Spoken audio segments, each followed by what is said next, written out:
రాయలసీమ రతనాలసీమ నుంచి వచ్చిన నా అన్నదమ్ములకి, నా ఆడపడుచులకి, అక్క చెల్లెలకి, యువతులకి,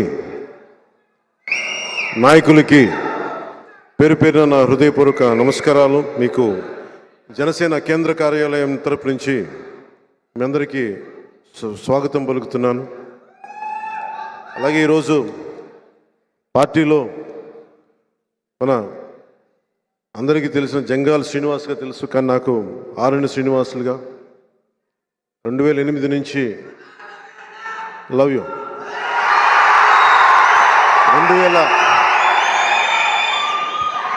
2008 నుంచి పరిచయస్తులు. అప్పటి రాజకీయ ప్రస్థానంలో మనతో పాటు నడిచిన వ్యక్తి, కొద్దిపాటి ఓట్ల తేడాతోటి ఓడించబడ్డ వ్యక్తి. అలాంటి శ్రీనివాసులు గారు ఈ రోజున తిరిగి ఇక్కడికి రావటం తన సొంత ఇంటికి చేరుకోవడం లాంటిది. మన హైదరాబాద్లో కలిసినప్పుడు నేను తిరిగి పార్టీలో మనకు రావాలి, పార్టీలో కంటే మీరు ఎప్పుడు నా గుండెలో ఉన్నారు, మీరు ప్రత్యేకించి జెండాలో వేసుకోవాల్సిన అవసరం లేదు, కండువాలు వేసుకోవాల్సిన అవసరం లేదంటే, కాకపోతే ప్రజానీకానికి తెలియాలి కాబట్టి ఈ వ్యవహారం తప్ప. ఇప్పుడు జంగాల్ గారు లాంటి నాయకులు, ఎప్పుడు ప్రజల కోసం పనిచేసే నాయకులకి అండగా ఉంటుంది జనసేన. వారితో పాటు శివకుమార్ గారికి, ఆరణ్య శివకుమార్ గారికి, బాలాజీ గారికి, శ్రీకాంత్ గారికి, రఘురామ్ గారికి, పూర్ణ గారికి, సాయి గణేష్ గారికి, కే రవి, పవన్, లోకేష్,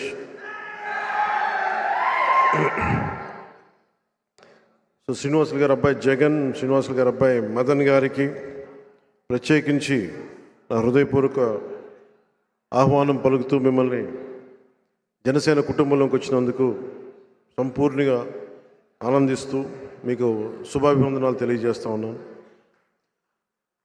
శ్రీనివాసులు గారు మేము మాట్లాడుకున్నప్పుడు ఒకటే అడిగారు, ఎలక్షన్ ముందు వచ్చారు, నేనేమి ప్రామిస్ చేయలేను అది ఇదంటే అని ఒకటి అడిగారు, నీతో పాటు అప్పుడు చేయలేకపోయిన ప్రయాణాలు ఇప్పుడు ప్రయాణం చేయడానికి సిద్ధపడి వచ్చాను నేను. దశాబ్దం కాలం నడిపినందుకు నా వంతు కృషిగా నేను ఒక్కనే కాదు, నా బిడ్డలు, నా మద్దతుదారులు అందరితో వస్తానని చెప్పి ఈరోజు వచ్చినందుకు మనస్ఫూర్తిగా అభినందిస్తున్నాను. శ్రీనివాసులు గారి మద్దతుదారులకు కూడా మీ అందరికీ తెలుసు, చిత్తూరు జిల్లా, రాయలసీమ, ప్రత్యేకించి చిత్తూరు జిల్లా ఒక కుటుంబం చేతిలో ఉండిపోయింది. మహా అయితే ఒక 5 మంది చేతిలో.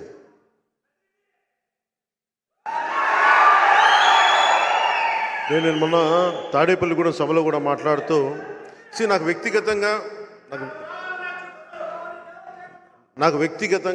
ఎవరితో గొడవలు ఉండవు.